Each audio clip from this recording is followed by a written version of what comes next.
Hello,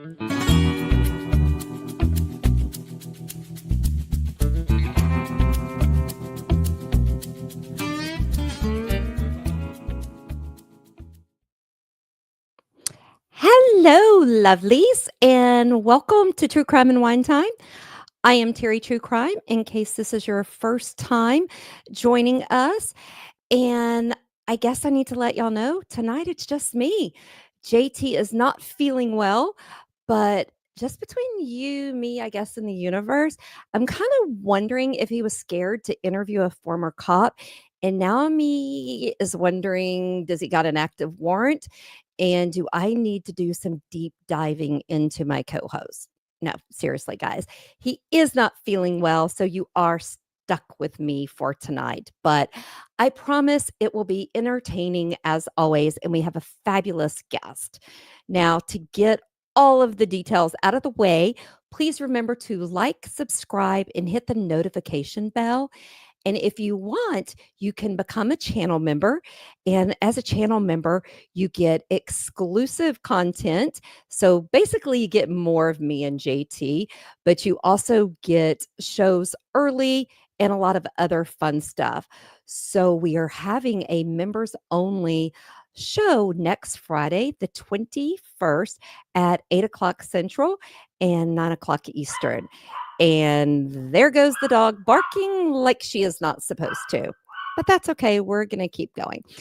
So, also, just to remind you guys, True Crime and Wine Time is doing an in person live show on May 3rd at Hamilton Pool Vineyard and Farms in Dripping Springs, Texas. Guys, I've said this 1,000 times. Basically, it's Austin. To me, it is. But we will be on the stage, and the Vineyard has picked for us the shocking case of the Austin, Texas yogurt shop murders. So if you don't know anything about that case and you're in the area, definitely come and visit us. Now, tickets are officially on sale right now, so don't wait to grab yours. They are on sale, I believe, until midnight on March 15th.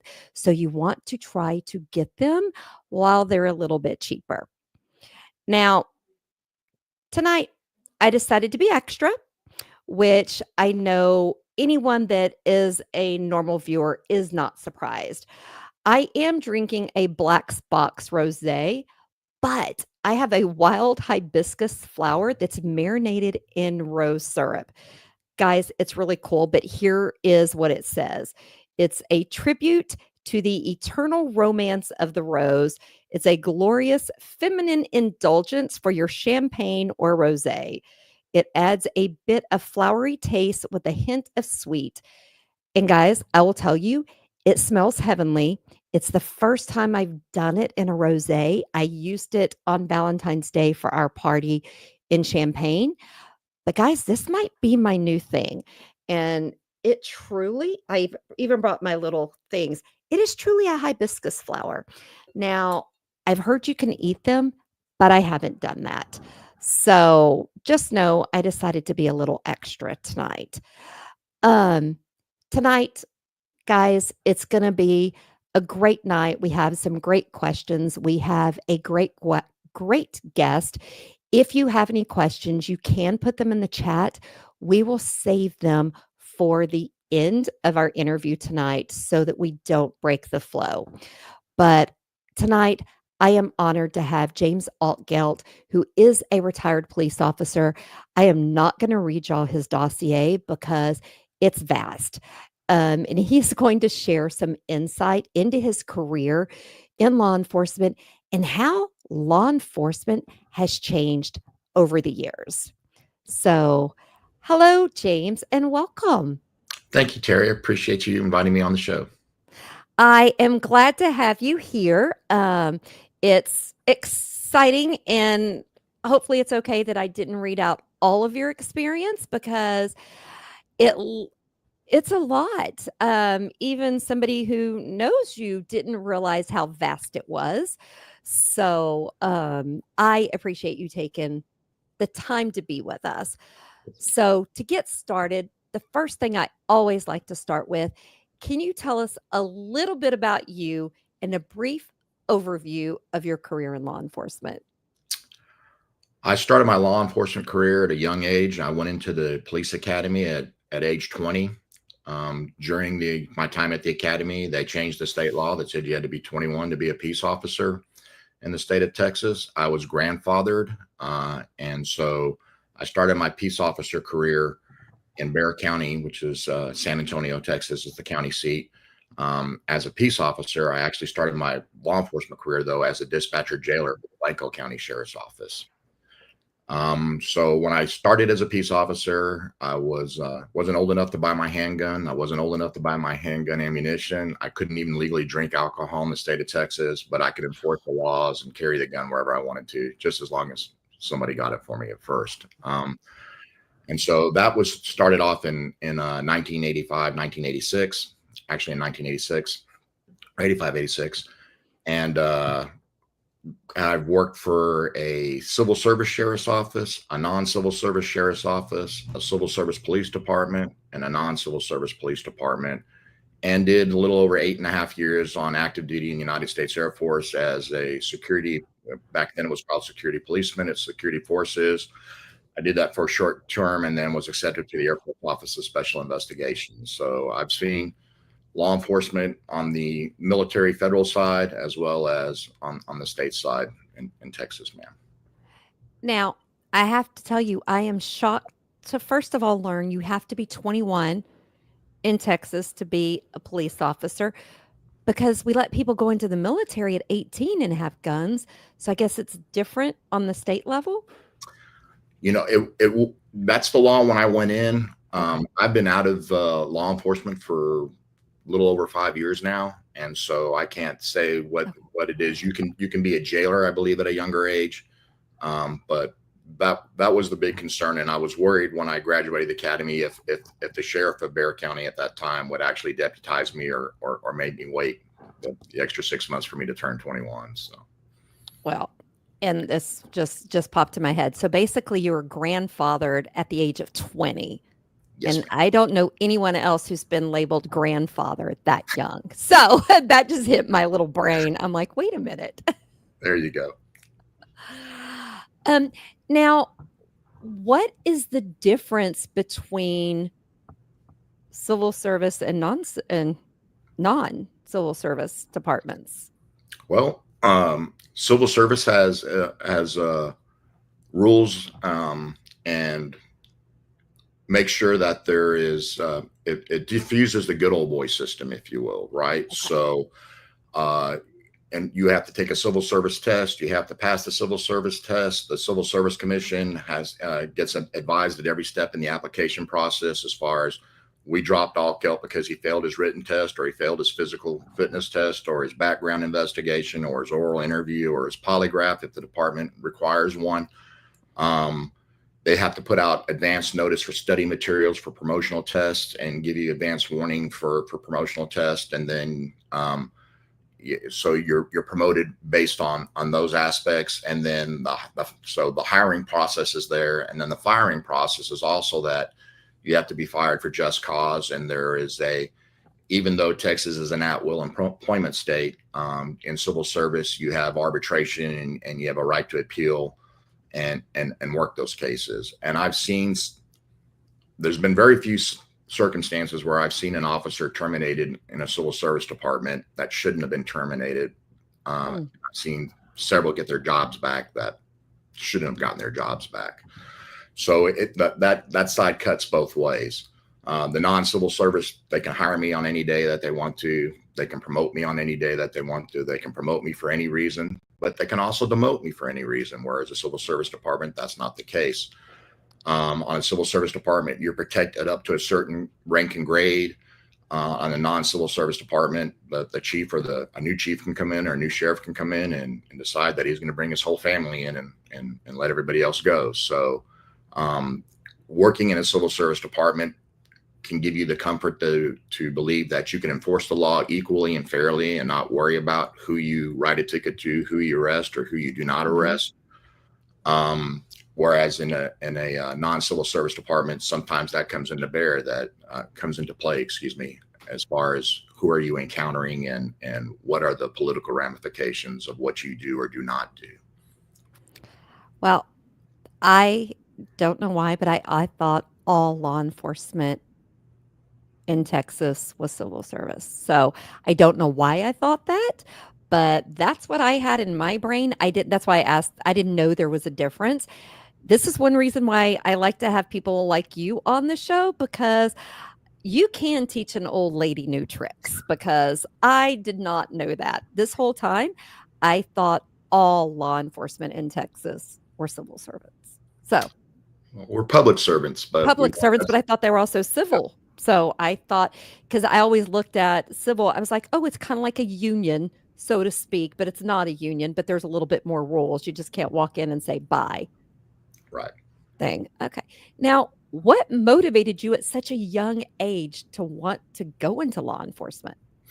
Well, a couple of things. Number one is I like the challenge of not knowing what your day is going to be and having something different every day. I actually started college to be an accountant, and after a short-lived time, I decided that while I like crunching numbers, I don't know if I want to do that every day on the same day for the same account or the same type of accounts.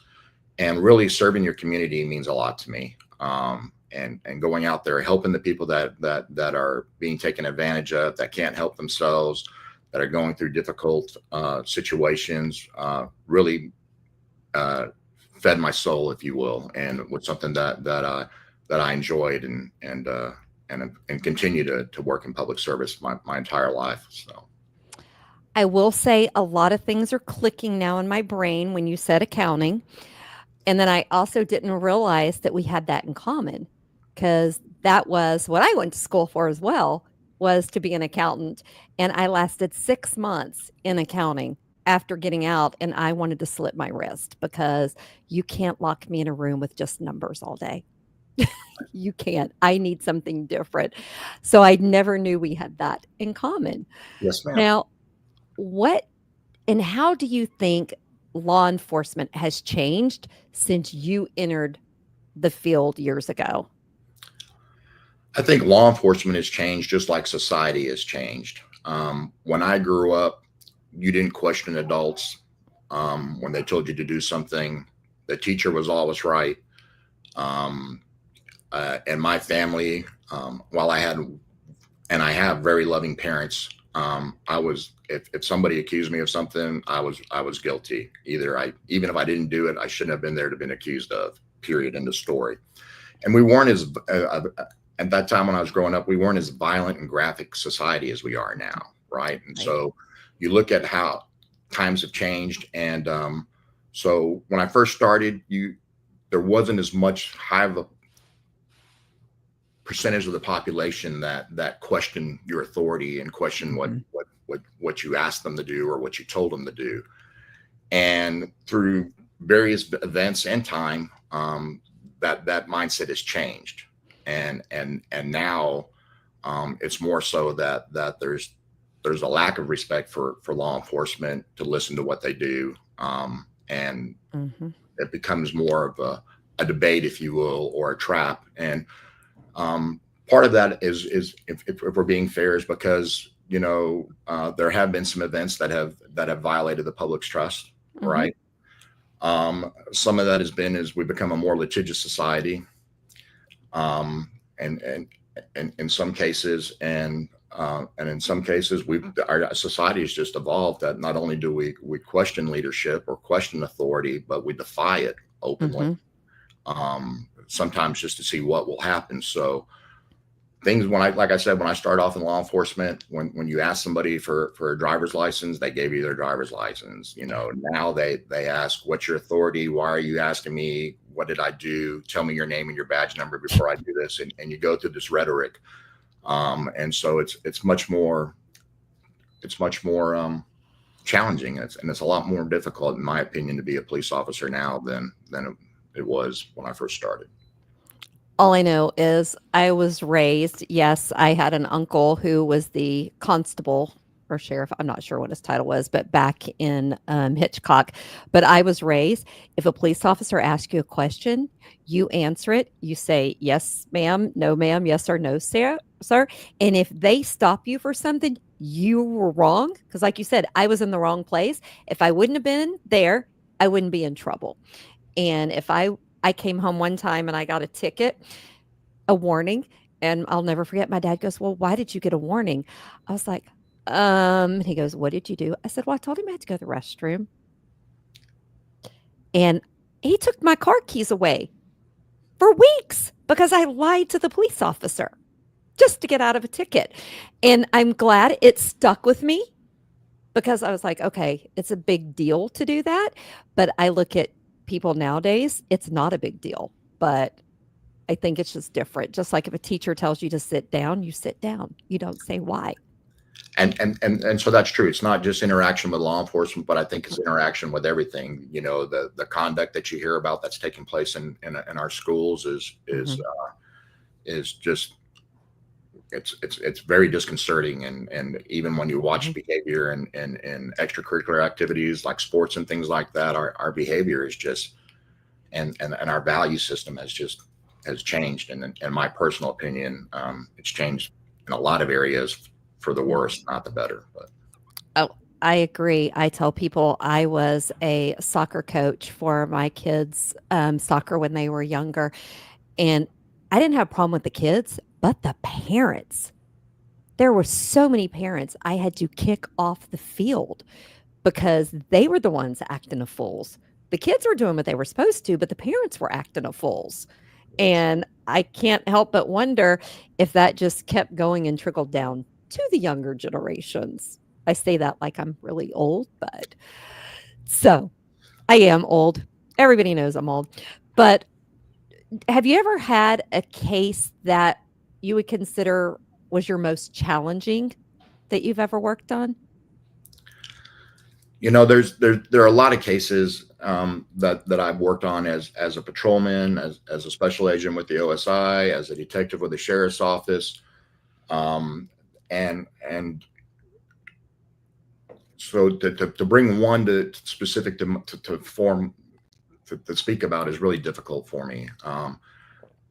It's not a good idea to try to take cases personally, but you do. You care about the victims, you care about what happens, you give it your best, and you work really hard. And that's a heavy burden that the departments that have their patrolmen that work their cases from cradle to grave, if you will, from the initial call all the way through prosecution, is just it takes a special person to be able to do that successfully. You go to a larger department, that doesn't happen. But then in the larger departments, you have a detective that has a caseload of 30, 40, 50 cases Mhm. at a time. And that makes it extremely, extremely challenging. Where on the street, when I worked in a larger department, at the end of my shift, my reports were all done. I went home and I got to go to bed without any of extra work hanging over my head. Now you Right. still have to decompress and deal with what you had during the previous shift, but the cases are challenging, and it can be challenging because of lack of evidence, because of conflicting witness statements, because of lack of resources, the timing of the incident when it was reported, and things. There's lots of variables that make a case very, very challenging.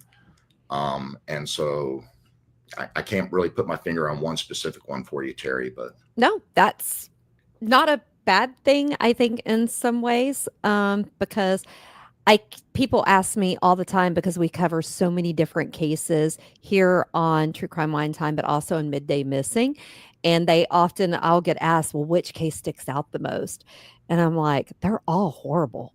They are all just horrific because if they weren't, we wouldn't be talking about them. So it's hard to pick that one. So I kind of get it. And I also like the fact that you said that you need to decompress and try not to make it where you live and breathe it 24/7. Because the burnout, I can imagine if you're doing it from what I call cradle to grave, which might not be the rest time, but cradle to prosecution, I can't imagine a person doing that. That's just too much.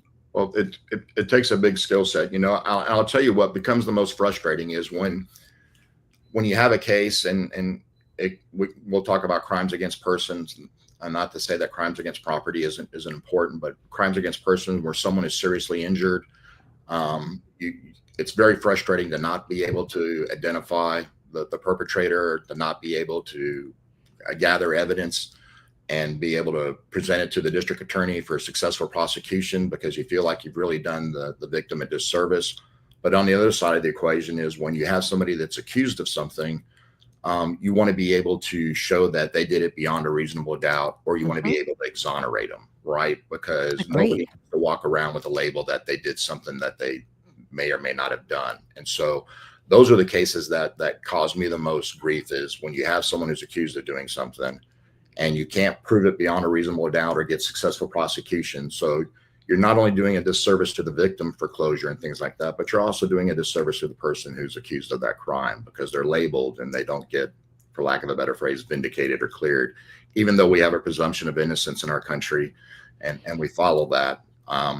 It only takes a picture on a newspaper or on the television to say that you were arrested for such and such and such and such. And then even if you get exonerated, then the question is it because you had a good attorney or is it because you were truly innocent? And so those are the cases that caused me the most angst, if you will, that I worked when I had those cases was not being able to get a successful resolution one way or the other.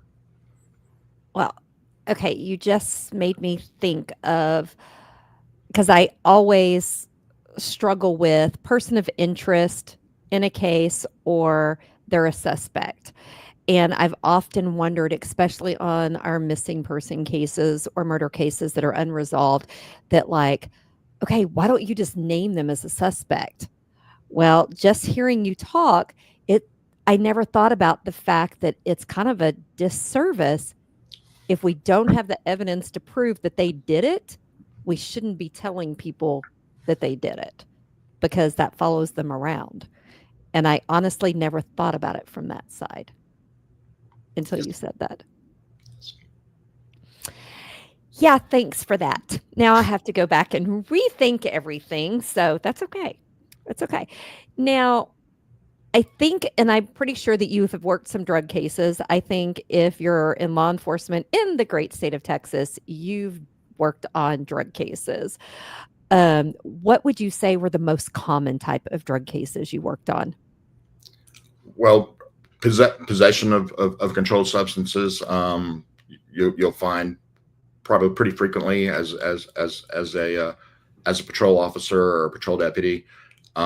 Sometimes you may run into a delivery case. Once again, if you're working that department where you start everything we'll start from the beginning of the crime and the inception of the crime to the successful prosecution and appeal of the crime. You may work those. When I worked in units that specialized in drug interdiction, we did a lot of delivery cases, controlled deliveries.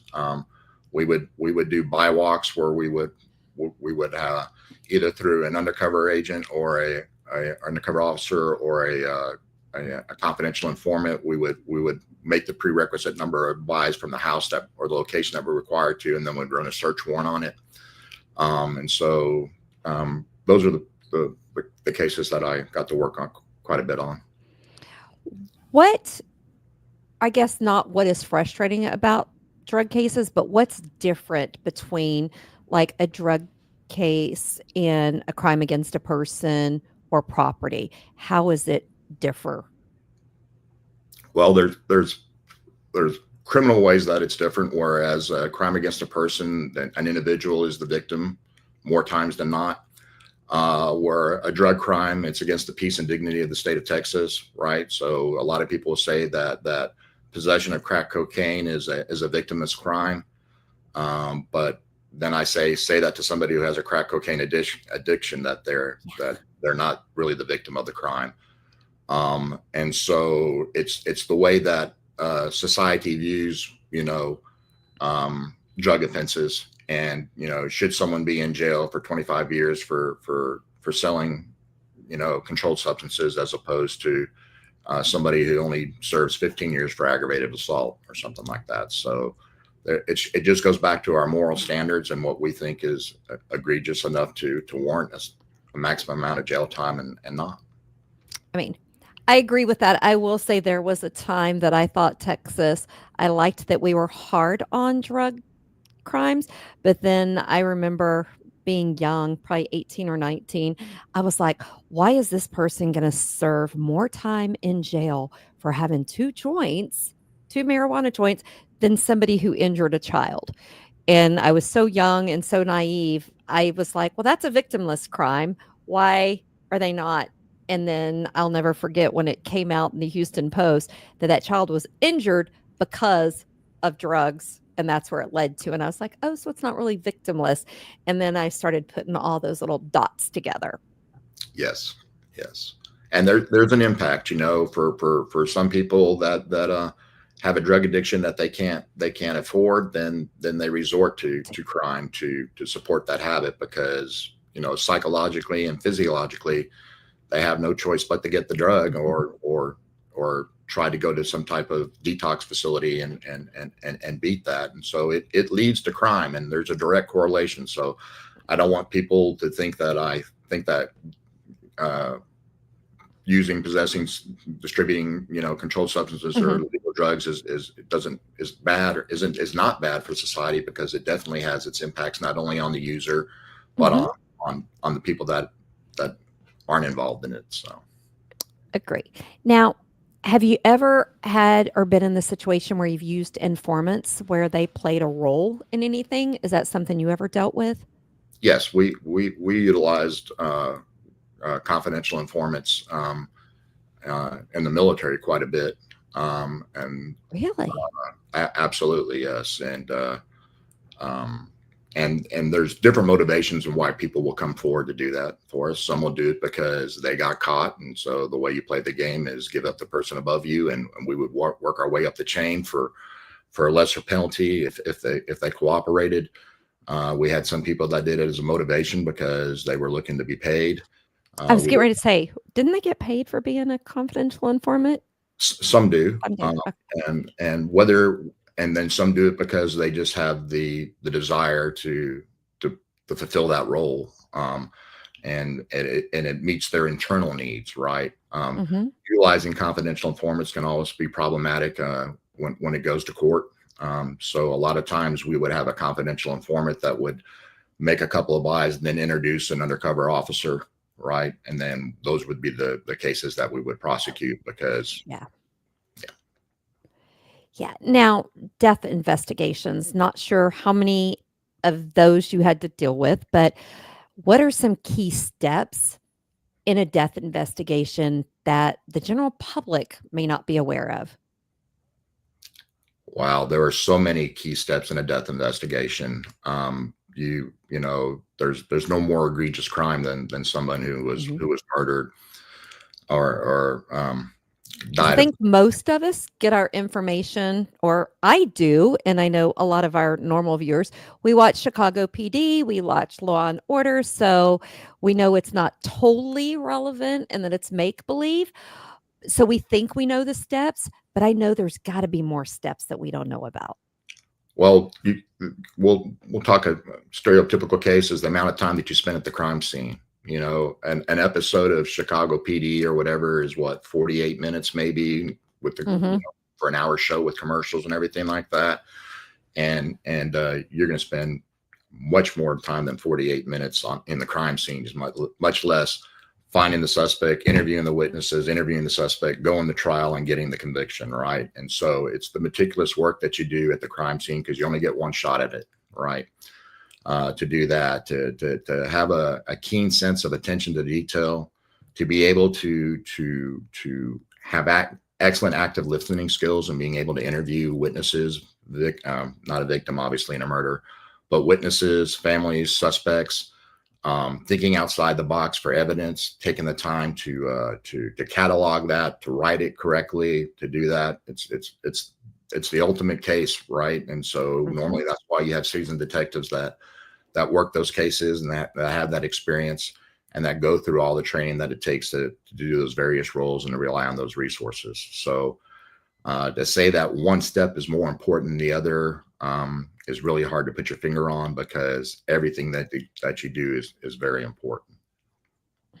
That So makes sense. probably not what you're looking for, Terry, as far as No, that's great, because it just made me think that you're probably not just checking boxes and saying, okay, I did this, I did this, I did this, because probably each one is different in each circumstance. Well, there are some proverbial checklists if you'll Right. use, right. So, like you want to know, you may want to note if you don't have somebody that's doing that for you, if you're in the house, what was the temperature inside the Right. house, and things of that, diagramming, photographing, looking for physical evidence, trace evidence, all of that So takes there's a lot of time. basics and standards, but And, there's not yeah, a template for every case, I'm guessing.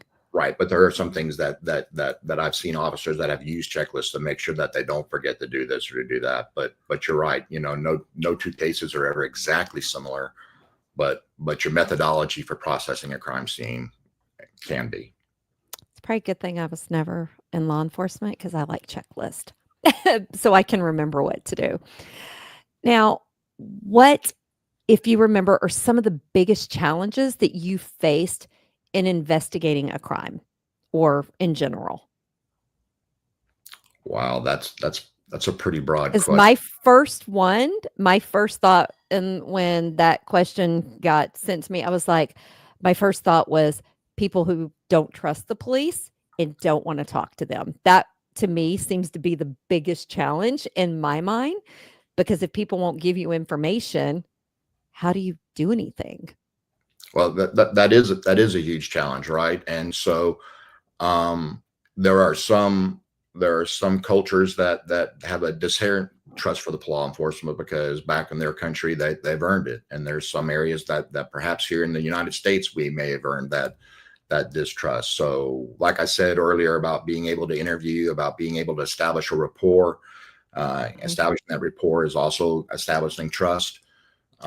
Being able to communicate, being able to listen, can all be challenges. If you deal with a somebody that has English as a second language, language Mhm. barriers can be very challenging. And what is said one way may mean something completely different, depending on who you're dealing with. So cultural diversity is huge when you're working and being able to be successful in different neighborhoods and dealing with different people. But uh, people not wanting to get involved, Mhm.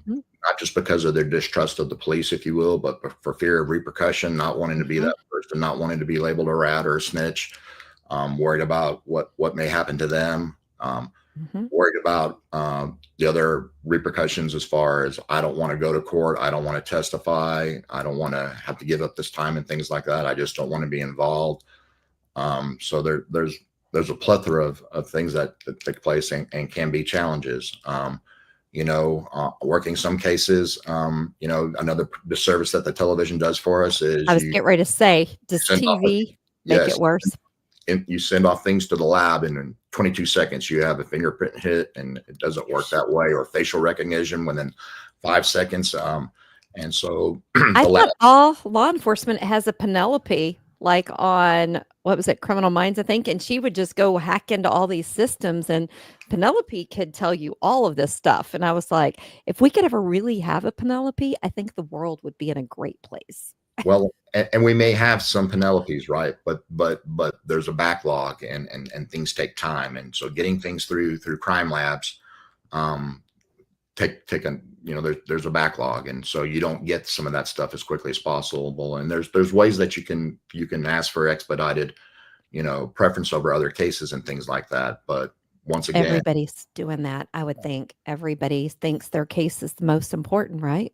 right. And the other thing that I'll tell you that can be frustrating is when you go to a crime that it's your fifth crime of the day as a police officer, and somebody threw a brick through a plate glass window that cost several $1,000s, and you're saying, well, that happened, but the house I just came from had everything stolen out of it, and these people are out $25,000.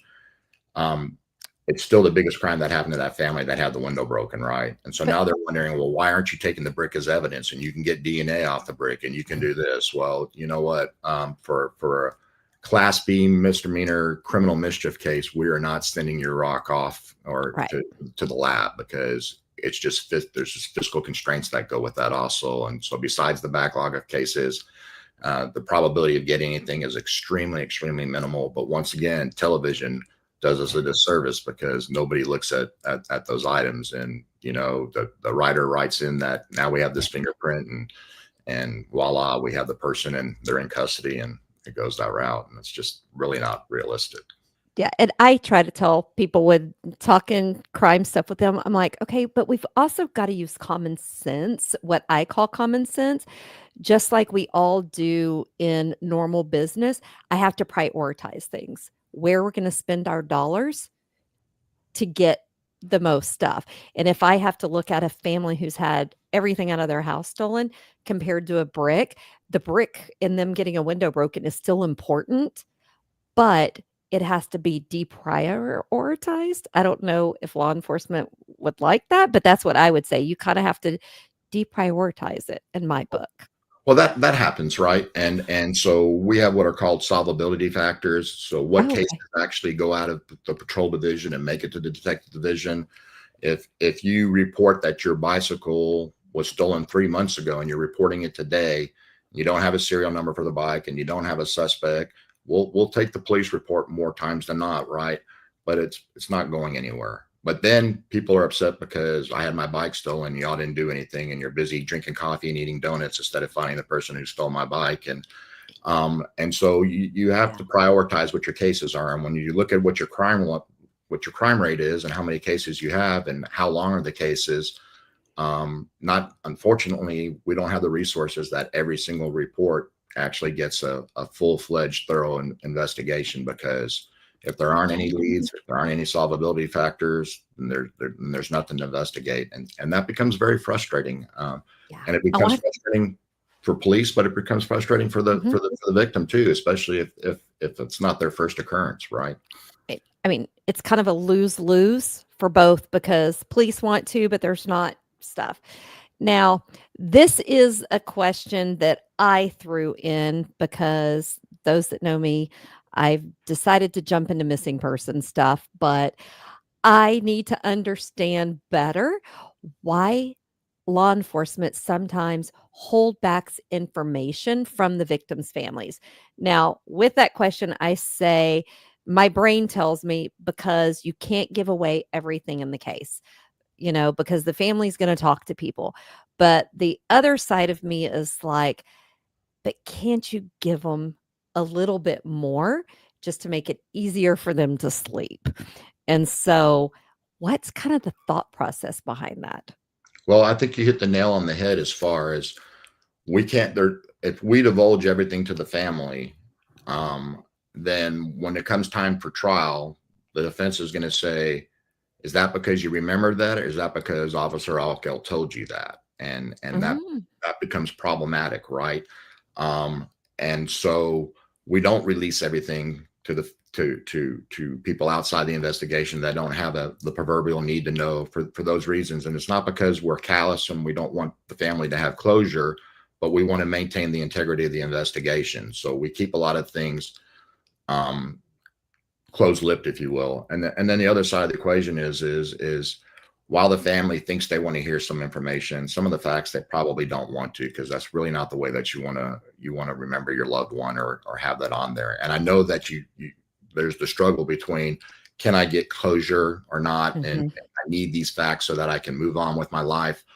But so, but the primary reason that we don't disclose that is because we want to make sure that when witness A tells us something, it's because witness A saw it and heard it, not because we planted it on them or a family member told them, things like that. So that's one of the reasons, Terry, that we don't give out every piece of information, that we're pretty closed-lipped about Okay. a lot of the facts and cases, especially until it's being tried.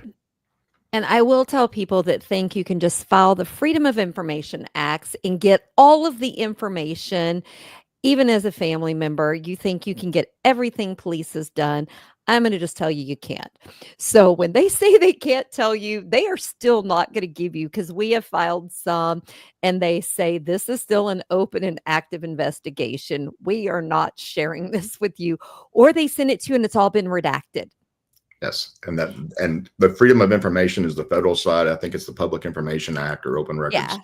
in Texas, but you're absolutely right. And the law says what we have to release and what we don't. And an active investigation, we have to release the synopsis, a brief synopsis of the Mhm. case.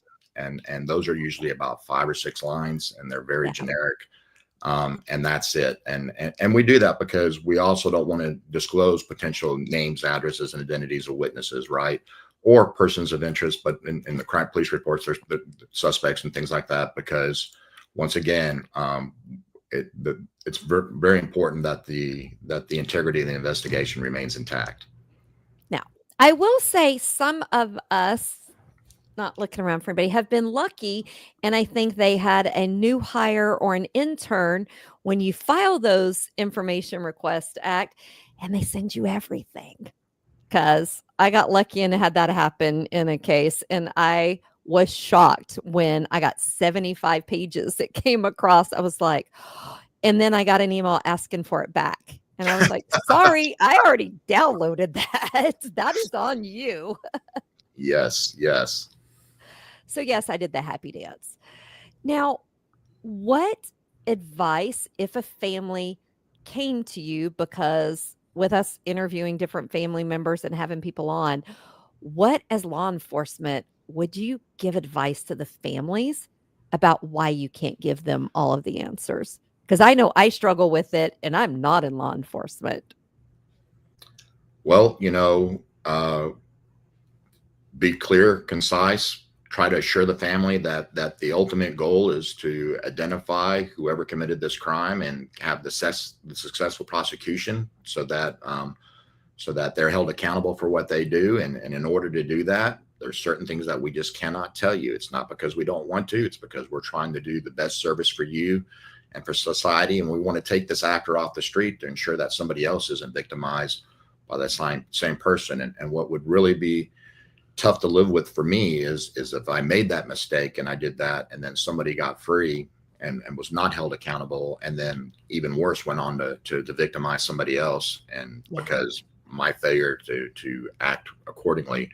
And we go through different cycles of grief, and so a lot of times, especially when it's new, the family doesn't understand. They don't want to understand. They're grieving. They're mad, and so sometimes the officers are the recipients of that grief and anger, and we are trained, and we have to remember that it's really not you personally that they're frustrated with. It's the situation, and to try really hard not to take it personally.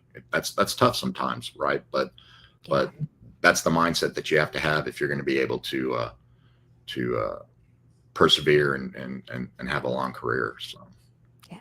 Now, do you think news coverage, I know we've talked about TV shows, but do you think news coverage of police incidents, of bad things that breaks trust, do you think generally the news coverage, because of those few incidents, do you think they're fair or are they biased?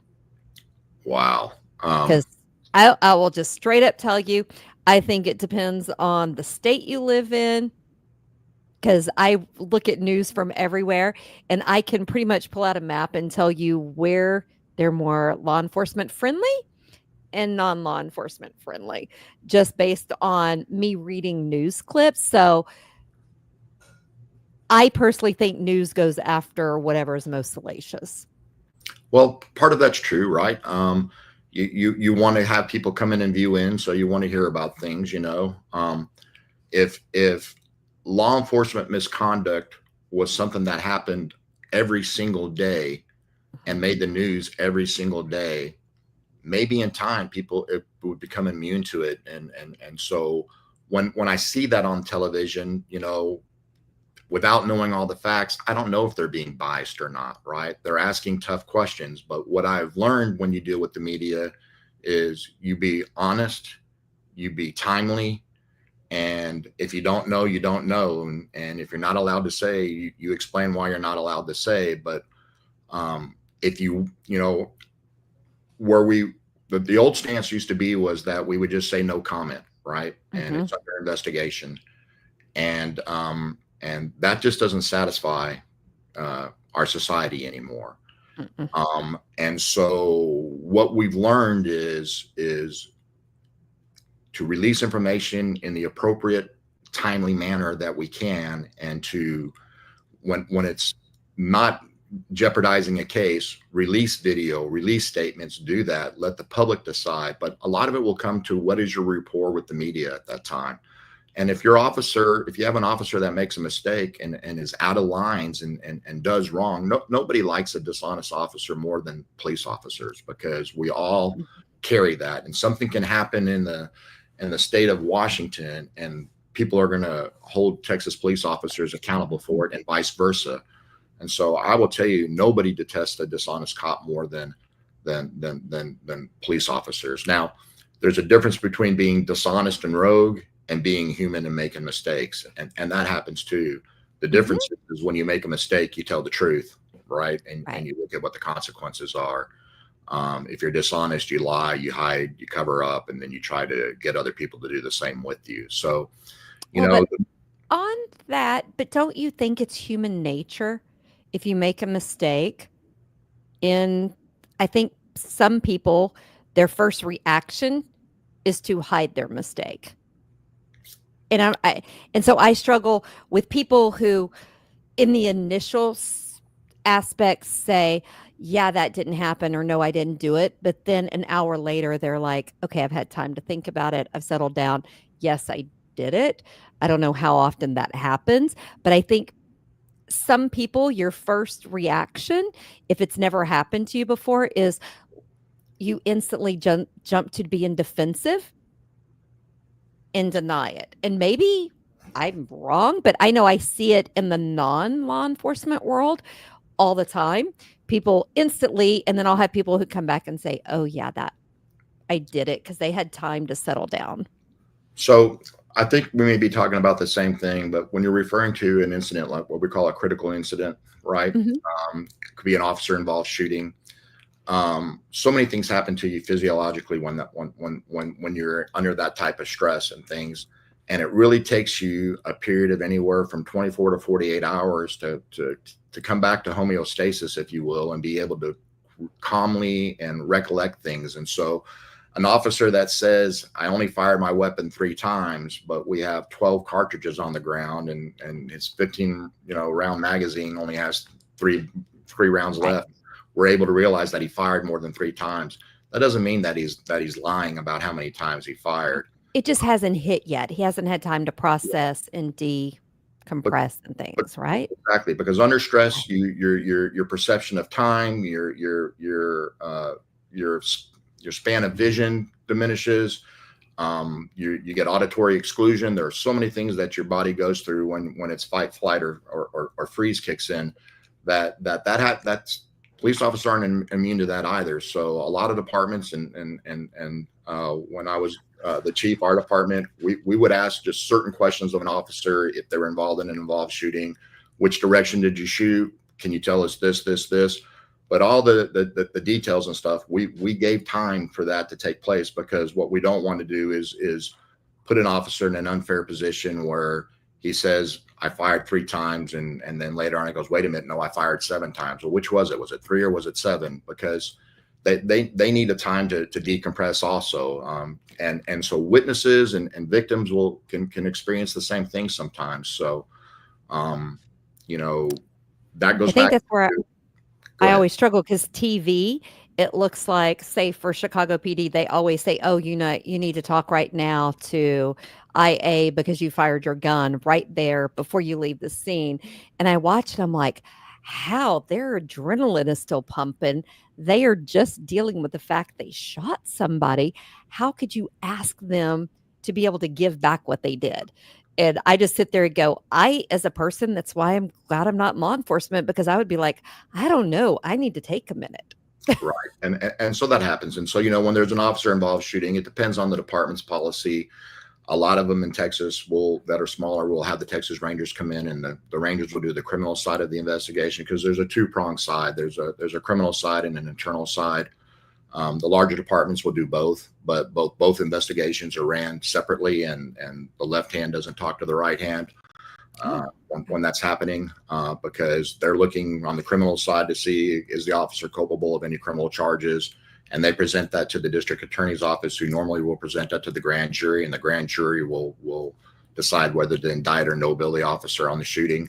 And then the other side of the house is, did the officer follow policy procedure? Was our policy procedure, our training appropriate? And so they look at all the other administrative sides internally, and that's where you see the officers from professional standards or internal affairs talk to the officer at that time.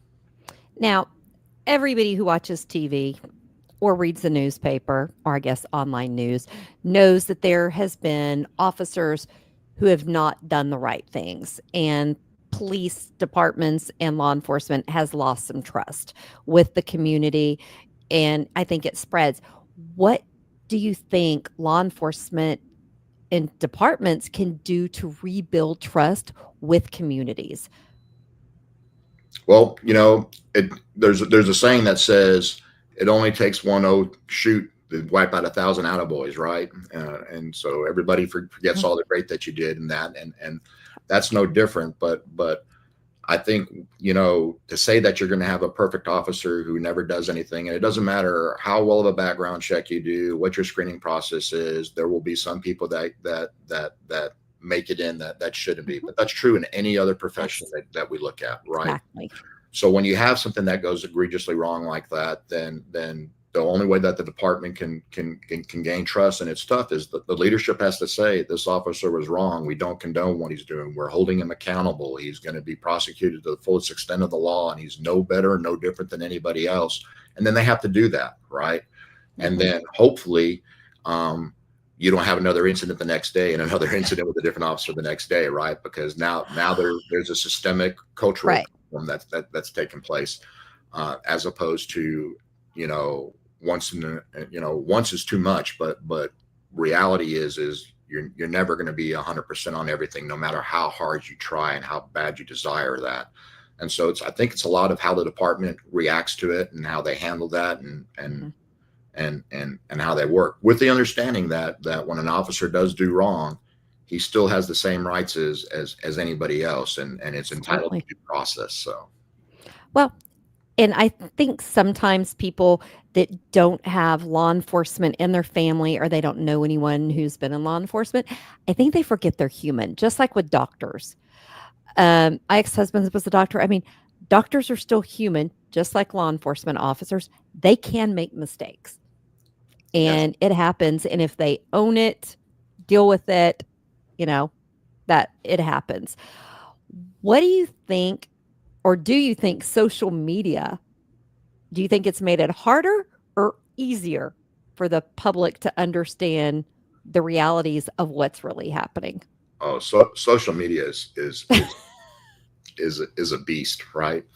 And we are an instant gratification society now, where when I was growing up, if I wanted to spend the night at a friend's house, I had to wait till my dad came home. I had to wait till dinner was over, then ask permission, right? And I'm making it a lot more stringent than what it really was.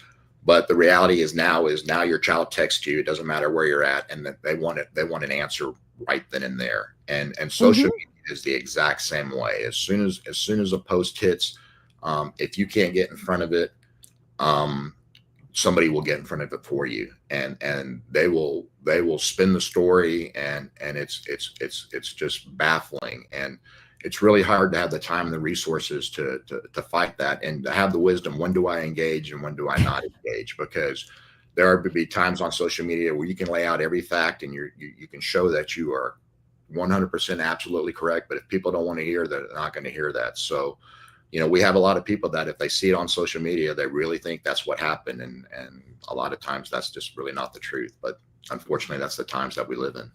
Yeah. Now, being a person who does these kind of things on YouTube before we list it on podcasts, I do like to think that some good can come from it if we do it in a respectful and look at it from an advocacy or public information role. So like, we have turned down a lot of interviews because it was more about salacious, shaming people and things like that. And we try to do it more from an informative thing, but I do know, and off the top of my head, producer Tara is probably gonna kill me, that some social media has helped give tips to Oh, help law enforcement, yes. but I wanna say that's probably the exception and not the rule. No, there've been times that when I was still in law enforcement, we used social media and asked to help identify a person of interest, right? And posted photos and things like that. Or we talked about a crime and said, if you have any information, please call Crime Stop number, and there could be a reward, et cetera, on there, stuff like that. So when I say social media is a beast, it can be the beast that helps you, and it can be the beast that hinders you, right? It's just we are such a social media society right now that it's there, and I don't see it going anywhere. So you need to learn Yeah. how to interact with it, but it can be just as positive as it can be negative. So absolutely. I will say I personally go to respond to a lot of social media posts and I stop and think, okay, am I going to be happy with myself that I responded to this in 2 hours? And then I save it as a draft. And when I come back in 2 hours, I decide if I'm going to post it or if I just delete it. Right. That's not a So, bad. looking back on your career in law enforcement, what would you say you're most proud of? Wow. I mean, my first one, and this is just me, and I say this to any officer that I speak with, I'm glad you're still here. Because with knowing officers who have been killed in the line of duty, that is my first thought. Because even have a brother in law enforcement, when they leave the house, you never know if they're coming home. So I always say the first thing that we should kind of be proud of is that they are still here with us. Well, And that's because I'm sappy. no, that's true. I'm proud of a lot of things that I did, and there's a few things that I wish I would have done differently, right? But that's true with all aspect. But I'm proud to have worked in this career field for 30 plus years. I'd like to think that I've made some positive impacts in people's lives. I enjoyed the training aspect of my law enforcement career. And I'm just grateful to have been able to do a job for the amount of time that I wanted to, that I enjoyed, and that I didn't get rich, but it paid me well. Took care of my family, had benefits, I had retirement, and I got to help out in the community and play a role that was important to me, and so I'm just I'm pleased with my entire career. Now, how did you go from law enforcement to your current role in emergency management? Because that's how we met. Right. So I want to know how you got from point A to point C because you skipped point B in my brain. Okay. Well, I'm not sure what point B was, but Point B is retirement and you're on a beach in Florida. well, I'm You're still very young, I'm too but young to sit at home and not do anything yet. At least that's what I tell myself. and you like helping the community. And yes, and one of my roles with before I came over to Bastrop County was I was the emergency management coordinator for the city of Bastrop. It was an additional job that I got to do, so I got interested in that, and it was once again, like we said, serving the community in a different aspect. And when the pace for the city was pretty high, and I was at a good point in my career, and I had I wanted to take off some time and spend it with my family and do those types of things. So I had already been doing emergency management, and decided that I could make the transition from working as a police officer and those other things. And I'd moved up in city management, and so it wasn't just police that I was doing to emergency management. And it still meets my needs. Not every day is the same in emergency management. No two emergencies are the same. I get to help people. I get to work with wonderful people. I have a great team in a community that I care very much about, and that's a very resilient and strong community that perseveres through anything and everything. And so, and I think I would get bored just sitting at home all day. So I can't. I mean, I can't sit at home all day. Now, I just got messaged on the side. Not everybody knows what emergency management is. So I'm sitting here thinking everybody should know what that is because I know, you know, 2%. What does emergency management consist of? Well, the short answer is emergency management plans, prepares, trains, responds to, recovers from, and mitigates natural and man-made disasters that take place in our community. So, Now, what would you tell a young person who was wanting to go into law enforcement today? What advice would you give them? Because um, even in there, I asked it, and I guess I shouldn't just say law enforcement. Well, we'll start with law enforcement, and then we can move over to emergency management because they have a lot of similarities, but yet they're very different. they do. Knowledge is power. The day that you think that you know everything is the day that you should probably stop.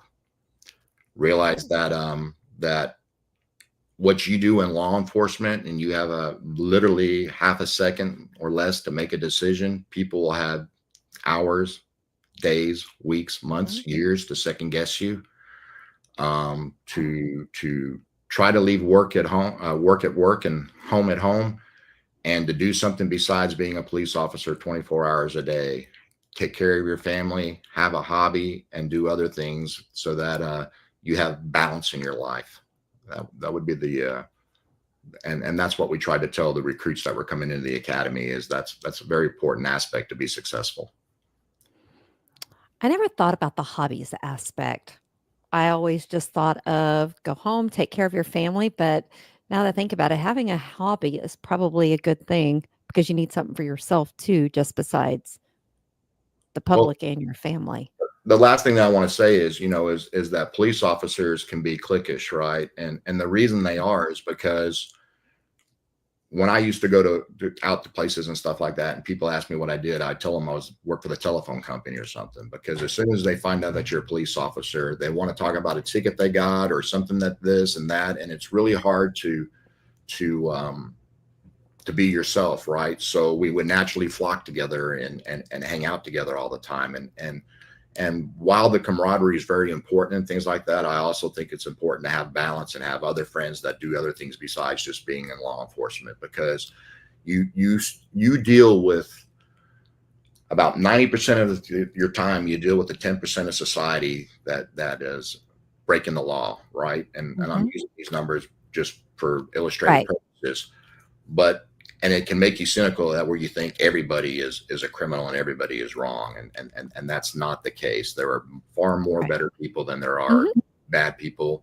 But when you spend all your time with that and you stay in that environment all the time, it can wear on you. So that's why I feel it's really important for people, especially now starting off in law enforcement, that they have that camaraderie and they have that togetherness and that bond in law enforcement, but that they also have people that are outside of that, so that they keep that balance, man.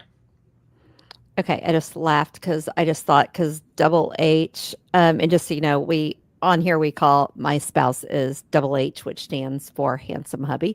But him and my oldest son Jeffa, they were like, "Mom, you need to get out of the true crime world. You need to go drink wine just to drink wine and take a break because you know way too many stats and way too many things."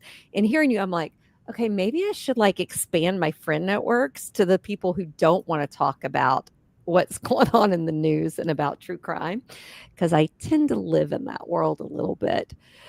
Now, I want before we wrap up, because we're going to get to questions if there's any, I think we have one that people have asked, but I do want to cover before we wrap up because I know it's important to you and to others talking about social media and how law enforcement and emergency management handle media communication and share information with the public on social media. And the reason I wanted to talk about that is because following the page in Bastrop County when there's a fire, the fact that people want information every 5 minutes when you are out trying to handle the situation makes me personally insane. So I think other people feel the same way. But I also feel the same way like New Year's when the thing happened in New Orleans with the guy on Bourbon Street. I became that person reading social media every 5 minutes, and I had to take a step back and say, wait a minute, they're doing their job. They can't update every 5 minutes for me. So, what would you say to general viewers, public, how y'all handle that on the back end? We understand that we are an information needing society, and especially when you or your loved ones are in harm's way, you want as much information as possible, and you want it right now, this second. And so there has to be a balance between being able to work the problem and then also communicate the problem, right?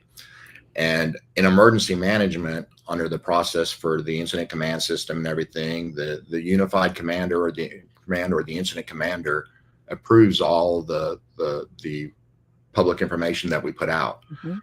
to make sure that it's timely, that it's accurate. We have a mantra in Bastrop County where we work together. We want one message, one team. So we identify who that's going to be. We put that out. On Saturday, we got report of the fire that happened in the LBA area in Bastrop County. We posted on social media that we were aware of it and that we were responding to it.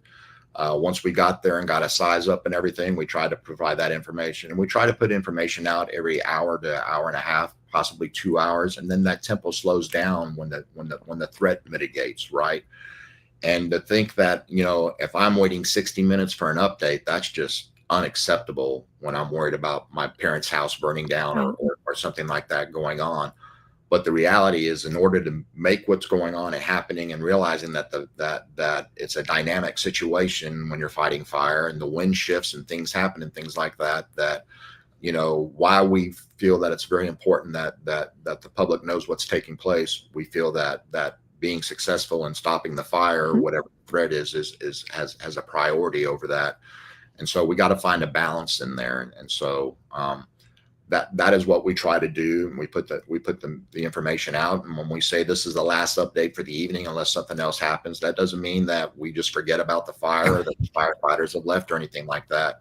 But reality, if the situation has, fires burn and Mhm. certain things for a fire to go out, and if there's not going to be a dynamic change, then we're not going to post, because we also, right, wrong, or indifferent, need to sleep, we need to recover, and we need to do things also, and you never know how long an event's going to take place. So we understand that both sides of the equation, where I want the time right away, and I'm sure that if it was in an area or an event was taking place where my family and my loved ones and my Mhm. interests were in there, I probably would not.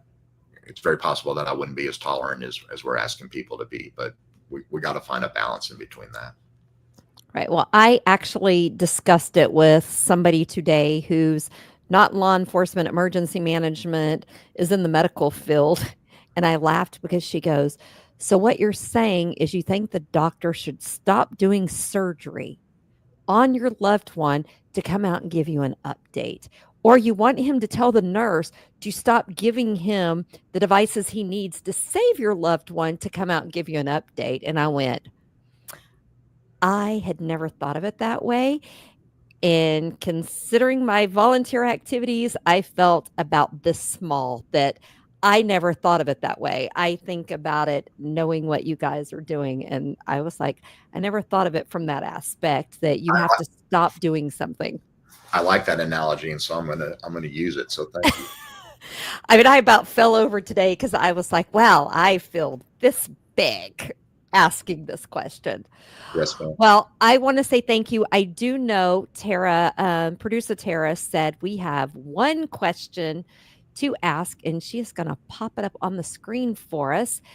So, Lady in Gray said, my city just settled a lawsuit with victims of alleged SA. I'm assuming you know what that is. The PD was audited, and a systemic failure of SA crimes investigation found they have new mandatory training. Is this common? So forgive me, but I don't know what Oh, SA, what it could SA. be. So on a lot of social media, we try not to say sexual assault. That's what I thought, but I So didn't make yeah, that assumption. it's Um, not San Antonio because when I started doing this, I thought it was San Antonio, but yes. So is mandatory training common is when they mandatory. find failures? Like if they find failures in a department of law enforcement, do they come back and say, all of you need to be retrained? Our training was wrong. Let's do something different. Is that, I mean, I would think it's common. You So figured out what you did wrong. You got to fix it, right? yes, and so I haven't been in law enforcement for 5 years, so I won't pretend to know exactly what's happening on the pulse in law enforcement today. It was hard leaving, and so when I distanced myself, I tried to break the ties, even no matter how bad. 5 years is like a lifetime with the way the world has changed. I'm going to just be honest and tell you 5 years is like a lifetime. But I will tell you that if the state if an investigation reveals that there's a systemic problem that could potentially be across the state and things like that, they can mandate training that every 2 years a peace officer in Texas has to take 40 hours of continuing education, and they may mandate that 4 hours or 8 hours or whatever that time frame may be is involved in this particular topic, right? And so, when I was in the Air Force Office of Special Investigations, there was a time where some of the Department of Defense was found that maybe they were insensitive to victims of SA, and that you could never question and before you could question a victim about their story or about the credibility of their story, it had to go all the way up to headquarters for approval, because there were some instances where victims were being, I don't want to use the word bullied, but were being spoken to in a manner where then all of a sudden they rescinded Mhm. their account. And some will say they rescinded their account because it wasn't true, but others will say they rescinded their account because they're going through secondary and tertiary Right. victimization. So unfortunately, for the question, I can't speak intelligently as far as if there's a systemic failure of SA crimes being conducted in our area or in the state. Okay. But I mean, when I read that from Lady in Gray, my first thought was even in my day job, if we find a department within the company that there's issues, we look at where the ball was dropped, what tools did we not give them to perform appropriately, and we go look at what training and what resources we need to give them. So when I looked at that, I look at it from that business aspect. Yes. You're still humans. You don't know what you don't know. And then when you know it, you figure out what you need to do to fix it. Yes, but like I said, unfortunately, I don't know the facts of Yeah. the case. I haven't been Yeah. in a while, so I can't really answer that intelligently. Yeah. Well, I want to say thank you so much for coming on tonight and letting me ask you so many questions. I have one last question as we wrap up, and it is a question that is going to surprise you probably. What is your favorite hobby outside of your job? Uh, it's not a hobby; it's an avocation. I really enjoy sports officiating, so I officiate baseball and football from Okay. the middle school level all the way up to through high school, some summer college, and some semi-pro football, and I enjoy the challenges of doing that and getting to be interactive and be a part of that. So not a hobby, but an avocation. So, I also, I mean, I call it a hobby because you like to do it. So to me, hobbies are things you like to do. right, and I call it an avocation because it's not Because just it's something that I like to do, but because while we're paid some for it, has a big impact on people. And so if I have a hobby of painting and I make a mistake on painting, that's one thing. If I make a mistake on a call, it may mean the difference between a team advancing the playoffs or not. So oh, see, another thing I learned, I didn't think you got paid for officiating until you hit a high school and above. well, it some people do volunteer, Okay. and but for No. for what I do, we actually get I, paid. I think it's brave because the parents, after just doing, a couple of years of soccer, I don't want to deal with parents. So I want to say thank you so much for coming on. Truly appreciate you taking time out of your evening to join us. Well, thank you for inviting me. I enjoyed it. I appreciate you. No, thank you.